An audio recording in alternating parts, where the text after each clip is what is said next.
Welcome to Pact Weekly, where we talk about what we're doing in Pact, why we're doing it, and how to create hungry, humble, smart teams that are engaged in spiritual multiplication for the fulfillment of the Great Commission. Today we're going to be talking about your greatest contribution. 30 years ago when I came on staff, I was looking around my staff team and saw other people that were much better than me at gathering new people and some other people that were better than me at disciple making. And I thought, I wonder what my contribution is. Maybe I'll be good at public speaking, or maybe I'll be good at organizing stuff, which never really happened. But after 30 years, I really believe that all of our greatest contributions to any staff team we're on is bringing to that staff team a healthy soul and spirit. By soul, I mean your intellect, your emotions, and your will. And by spirit, I mean the part of you that interacts with God. And your soul and spirit overlap a lot, but basically it's the inside stuff that's we carry around and that will go on living forever after this body is worn out.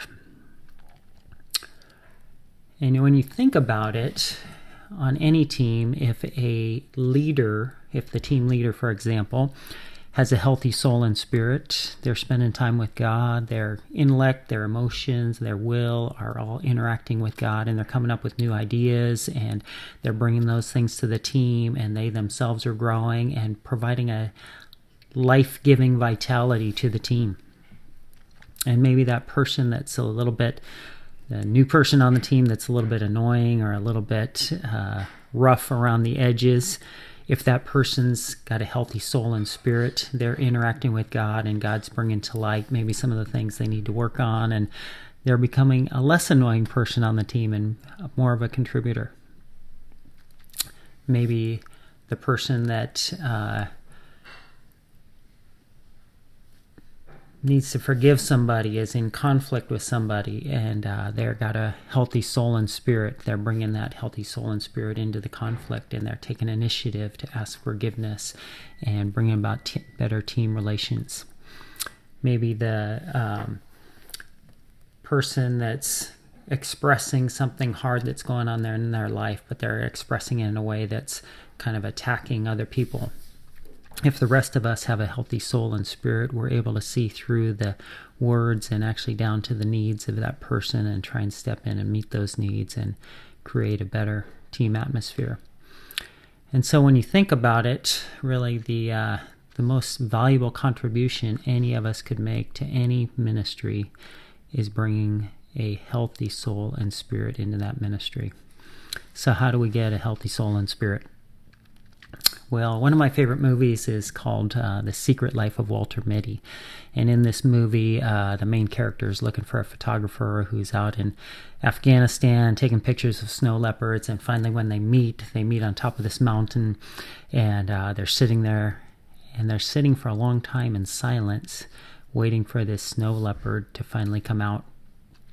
And when the snow leopard does finally come out of its cave, they're both so enraptured, they don't even take pictures of it. They just soak in the moment. And I think our soul and our spirit and God are a little bit like that. Sometimes we need to wait for a long time in silence for our soul to be in a place where it can interact with God, and for us to be attentive enough to recognize that God is really here and really wanting to interact with us. And it doesn't just happen by forcing it. It happens more by waiting for it. And so we've tried to incorporate something into your staff life that will help you do that.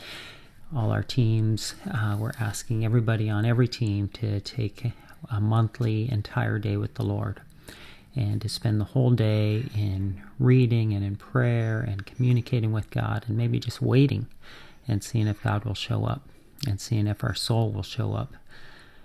And so I'm praying that all of us would bring to our teams our greatest contribution of a healthy soul and spirit. And maybe part of the answer is taking an entire day with the Lord every month in order to see if that can happen.